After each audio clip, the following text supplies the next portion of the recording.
नमस्कार, मैं हूं राहुल राजपूत और पहाड़ समाचार की शुरुआत बड़ी खबर के साथ। चमोली से बड़ी खबर, सामुदायिक स्वास्थ्य केंद्र थराली के कर्मी ने आत्महत्या की। तो बड़ी खबर चमोली से, जहां सामुदायिक स्वास्थ्य केंद्र थराली के एक कर्मी ने आत्महत्या की है।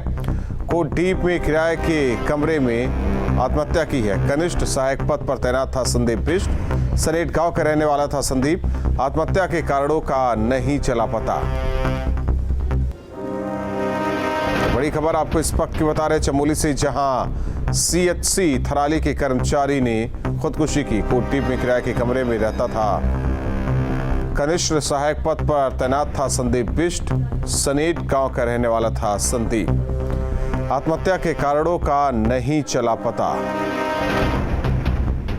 नितिन सेमवाल हमारे साथ सहयोगी जुड़ चुके हैं इस पूरी खबर पर। नितिन, क्या खबर, जिस तरीके से आत्महत्या कनिष्ठ सहायक के पद पर रहने वाले संदीप बिष्ट ने की है?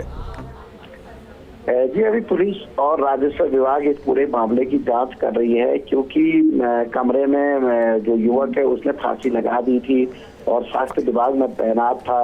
अब पूरी घटनाक्रम का जांच किया जा रहा है, लेकिन पहली जो जांच है उसमें तो यही निकल कर आ रहा है कि युवक कुछ परेशान था, इसलिए उसने आत्महत्या की होगी। लेकिन पुलिस पूरे तय तक जारी है और उसके गांव में भी पूछताछ की जाएगी, परिजनों से पूछताछ की जाएगी। उसके बाद ही कुछ स्पष्ट हो पाएगा कि आखिर युवक ने इतना बड़ा कदम क्यों उठाया। जी, धन्यवाद नितिन इस जानकारी के लिए। तो हालांकि पुलिस पूरे मामले की जांच पड़ताल में जुटी हुई है और ये वजह जानने की कोशिश कर रही है कि सुसाइड क्यों संदीप बिष्ट ने की। बढ़ते आगे बड़ी खबर उत्तरकाशी से। 18 घंटे बाद खुला यमुनोत्री हाईवे। मार्ग खुलने के बाद लोगों ने ली राहत की सांस।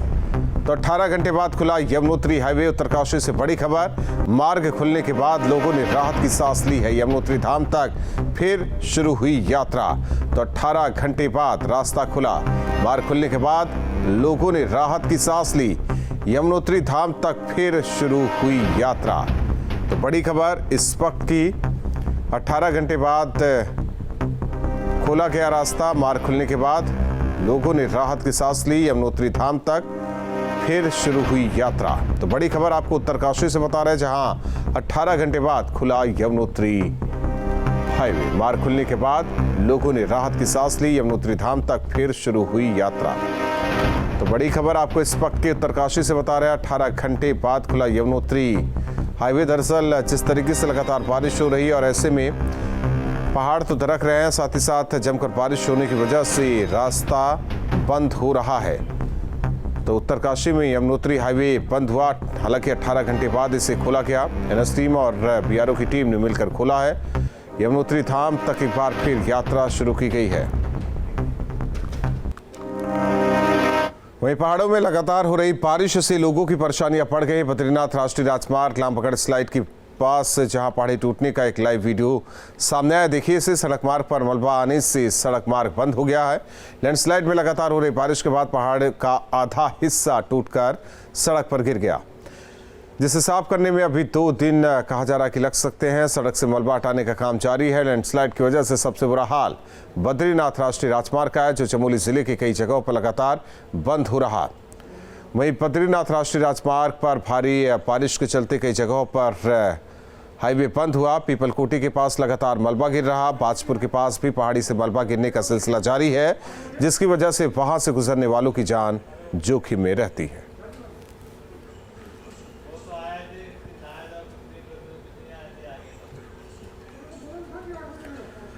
सदी के महानायक अमिताभ बच्चन की कोरोना की रिपोर्ट पॉजिटिव आई। रिपोर्ट पॉजिटिव आने के बाद अमिताभ बच्चन को नानावटी अस्पताल में भर्ती कराया गया। वहीं अभिषेक बच्चन की रिपोर्ट भी पॉजिटिव आई है। उन्हें लीलावती अस्पताल में भर्ती कराया गया है। बताया जा रहा है कि दोनों की हालत स्थिर है। ऑक्सीजन लेवल भी सही है। दोनों में हल्के लक्षण बताए जा रहे हैं। राहत की बात यह कि जया बच्चन और ऐश्वर्या की रिपोर्ट नेगेटिव पाई गई है। वहीं आराध्या की रिपोर्ट आनी बाकी है। अमिताभ की रिपोर्ट पॉजिटिव आने के बाद दुआओं का दौर भी शुरू हो गया है। उनके चाहने वाले जल्द उनके स्वस्थ होने की कामना कर रहे हैं।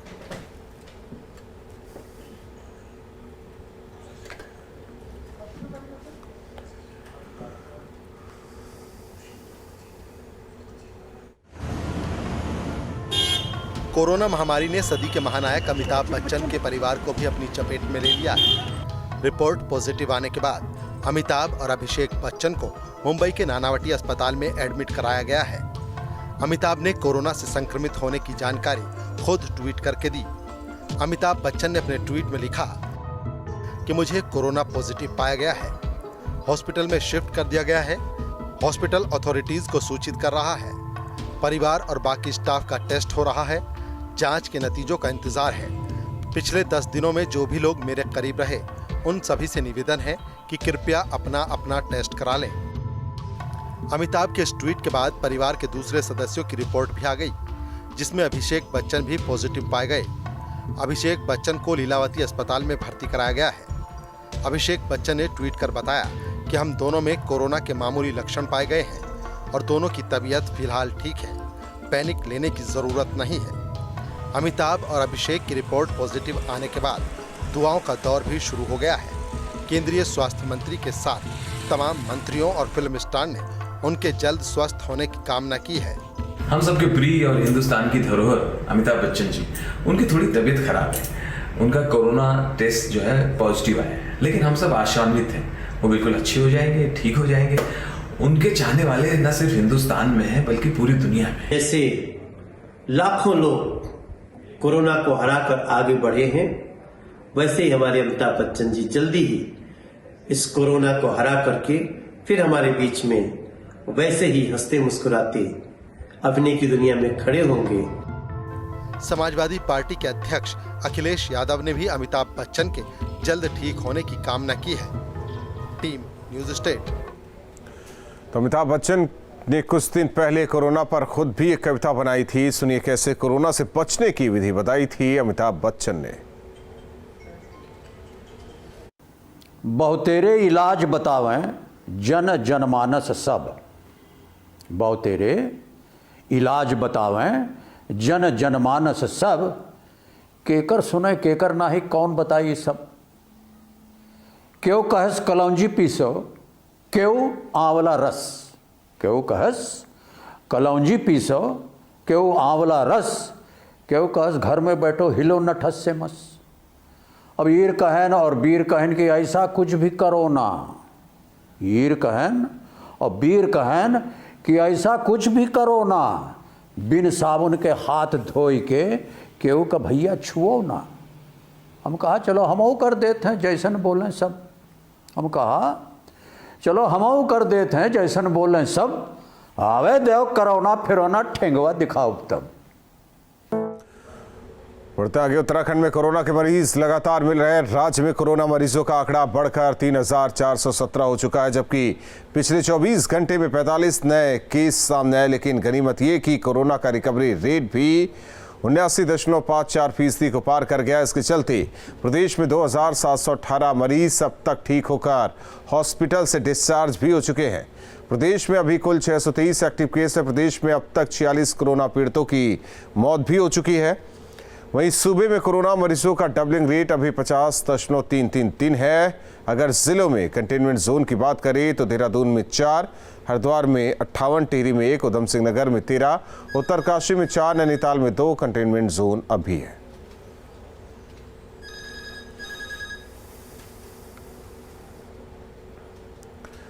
सीएम त्रिवेंद्र सिंह रावत ने शनिवार को कोविड-19 के संक्रमण की रोकथाम और बचाव के लिए वीडियो कॉन्फ्रेंसिंग के जरिए समीक्षा बैठक की। मुख्यमंत्री ने सभी जिलाधिकारियों को निर्देश दिए कि होम क्वारंटीन पर रखे गए लोगों की नियमित मॉनिटरिंग की जाए। इसके अलावा मुख्य विकास अधिकारियों को नोडल ऑफिसर बनाया जाए। साथ ही होम क्वारंटीन और पर्यटन स्थलों पर निगरानी के लिए पीआरडी, होमगार्ड और अन्य लोगों की ड्यूटी लगाई जाए। नियमों का उल्लंघन करने वालों पर सख्त कार्रवाई की बात कही है।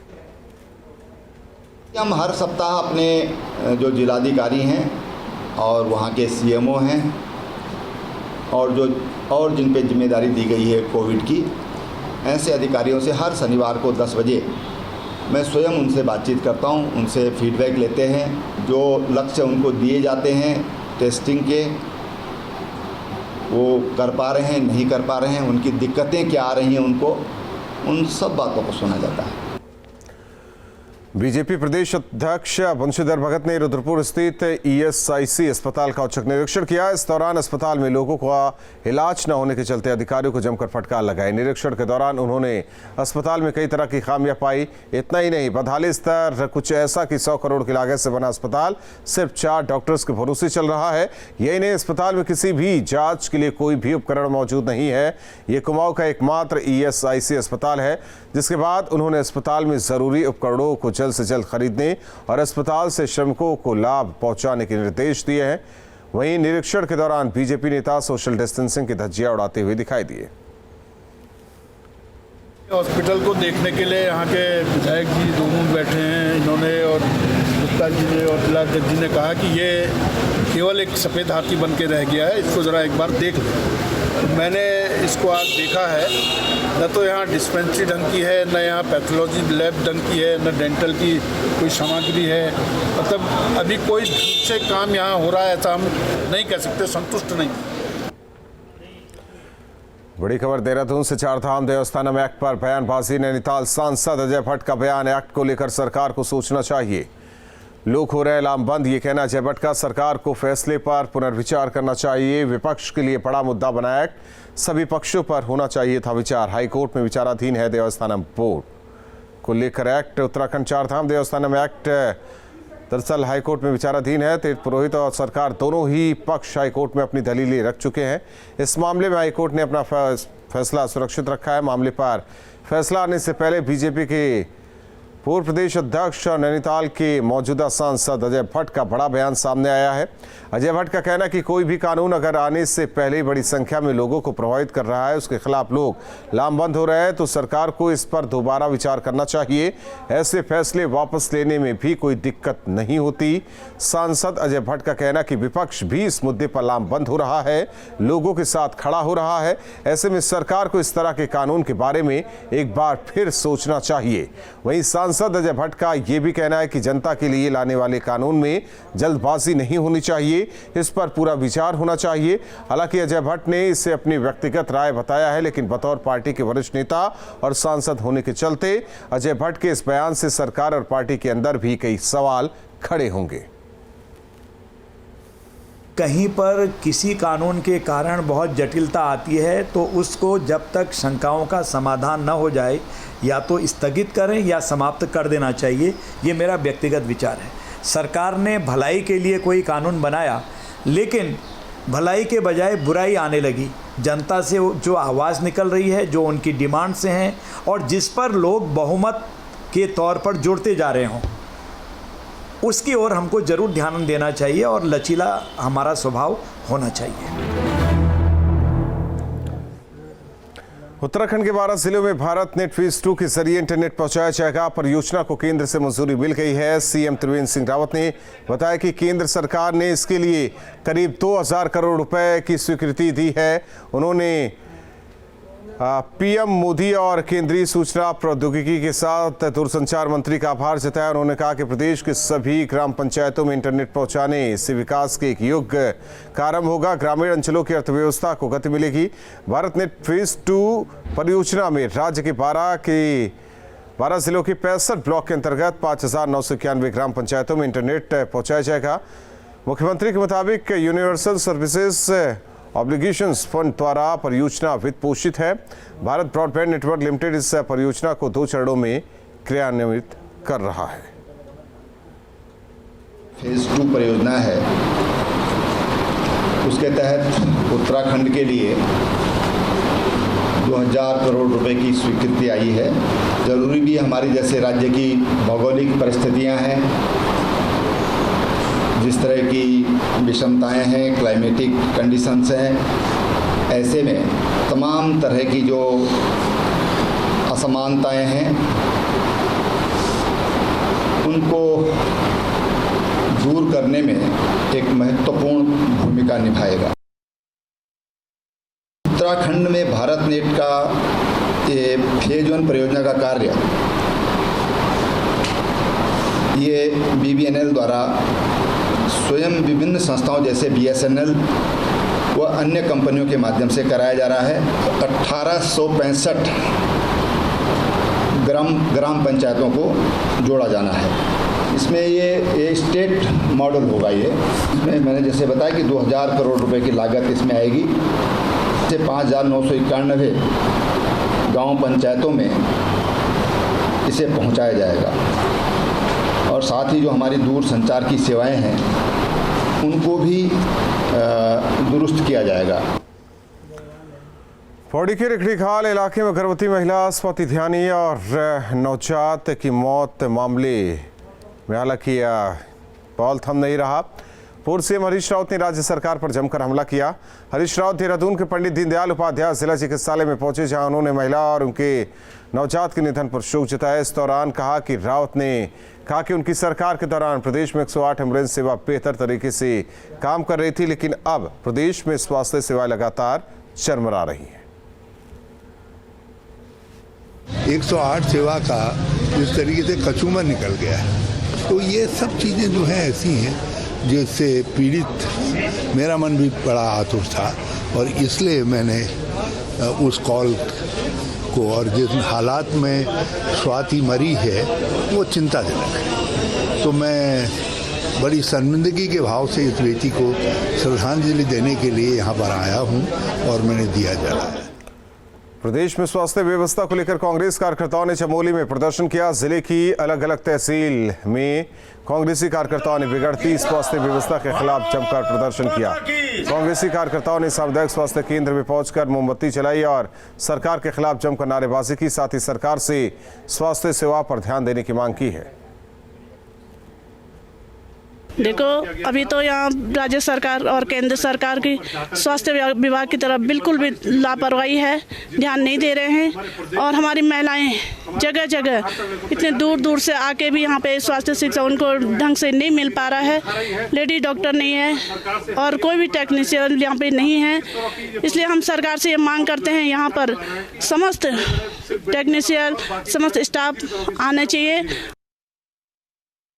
उधम सिंह नगर में रुद्रपुर के मुख्य बाजार में उस वक्त अफरा तफरी मच गई जब गैस की पाइपलाइन में अचानक आग लग गई। देखते देखते आग ने विकराल रूप ले लिया। आनन फानन में दमकल विभाग को सूचना दी गई। मौके पर पहुंची दमकल की गाड़ियों ने कड़ी मशक्कत के बाद आग पर काबू पाया। मुख्य बाजार में पुलिया निर्माण के दौरान निर्माण कार्य चल रहा था। इसी दौरान खुदाई में लगी मशीन से पाइपलाइन फट गई और उसमें आग लग गई। मिली थी कि विनोद पुस्तक भंडार के सामने गैस पाइपलाइन फट गई, जिसमें आग की सूचना थी। हमारी 1 यूनिट तुरंत मौके पहुंची, लेकिन रास्ते में थोड़ा गाड़ियों की दिक्कतें आने में हुई। गाड़ी इतनी लगी थी, चारों तरफ खड़ी थी, लेकिन जब हम लोग वहाँ पहुँचे तब तक देखे कि ये बजरी और ये जो रेता पड़ा है जेसीबी डाल के इसको बुझा दिया। हरिद्वार कोतवाली पुलिस को इस वक्त बड़ी कामयाबी हाथ लगी जब कोतवाली क्षेत्र स्थित शिव मूर्ति के पास से पुलिस ने चेकिंग की। इस दौरान यूपी के मुरादाबाद के रहने वाले एक युवक को पकड़ा, जिसके पास से 315 बोर की तमंचा और 2 जिंदा कारतूस बरामद हुए। पुलिस के मुताबिक आरोपी जिले में किसी बड़ी आपराधिक घटना को अंजाम देने पहुंचा था। पुलिस ने आरोपी को गिरफ्तार कर आर्म्स एक्ट में मुकदमा दर्ज किया है। फिलहाल पुलिस आरोपी से सख्ती से पूछताछ कर रही है। ये मुरादाबाद का निवासी है रवि सैनी, जो कि 1 तमंचे और 2 जिंदा कारतूस के साथ रोडवेज के पास से गिरफ्तार किया गया है। इसके विरुद्ध आर्म्स एक्ट के अंतर्गत मुकदमा पंजीकृत किया गया। इससे पूछताछ की गई है, तो ये किसी घटना को अंजाम देने की फिराक में था। बद्रीनाथ राष्ट्रीय राजमार्ग बाधित होने से बद्रीनाथ जाने वाले तीर्थ यात्रियों को काफ़ी परेशानियां हो रही हैं। लामबगड़ स्लाइड पर भारी मात्रा में मलबा आने से मार्ग बंद हो गया है, जिससे यात्री पैदल ही बद्रीनाथ धाम के लिए रवाना हुए। बारिश होती ही बद्रीनाथ राष्ट्रीय राजमार्ग तीर्थ यात्रियों के लिए नासूर बन जाता है। जो तीर्थ यात्री भगवान बद्री विशाल के दर्शन के लिए बद्रीनाथ धाम जा रहे हैं, उन्हें रास्ते में काफ़ी दिक्कतों का सामना हो रहा है। यात्रियों का कहना है कि दर्शन तो सही तरीके से हो रहा है, लेकिन आवागमन के साधन ठीक न होने से उन्हें काफ़ी परेशानी हो रही है। चले थे ऋषिकेश से बद्रीनाथ धाम के लिए। कल हमने जोशीमठ में रुके और फिर वहाँ से निकले सुबह, तो उधर लामबगड़ का रास्ता पूरा टूटा हुआ था पत्थर आने के कारण, और हम लोग वहाँ से पैदल ट्रैक करते हुए कठिनाइयों के साथ बद्री विशाल जी के दर्शन करके बहुत प्रसन्न है। हम कर्णप्रिया हो गया, काफ़ी सड़कों की हालत काफ़ी बेकार है। फिर जोशीमठ से पहले भी काफ़ी बेकार है। आज हम सब सुबह जोशीमठ से निकले तो लामबगड़ में स्लाइडिंग हो रही थी, कि वहाँ से हम पैदल 700 मीटर आधा किलोमीटर पैदल चल गए हम। फिर एक लोकल टैक्सी हमने हायर की, लेकिन वो लोकल टैक्सी का किराया काफ़ी ज़्यादा है। वैसे तो लामबगड़ का रास्ता बंद है बिल्कुल, और हम कल से चले हुए हैं। और फिर आज भी हमने पहले लामबगड़ में से पहले अपना गाड़ी खड़ी करके फिर वहाँ से पैदल कम से कम चढ़ाई चढ़ के बहुत ही बुरी हालत सड़क के पत्थर ऊपर से गिर रहे हैं, पर जैसे तैसे करके हम चढ़ के ऊपर क्रॉस करके फिर वहाँ से दूसरी गाड़ी टैक्सी करके तब हम यहाँ तक पहुँचे हैं। और रुकते हैं कुछ पलों के लिए, खबरें जारी हैं।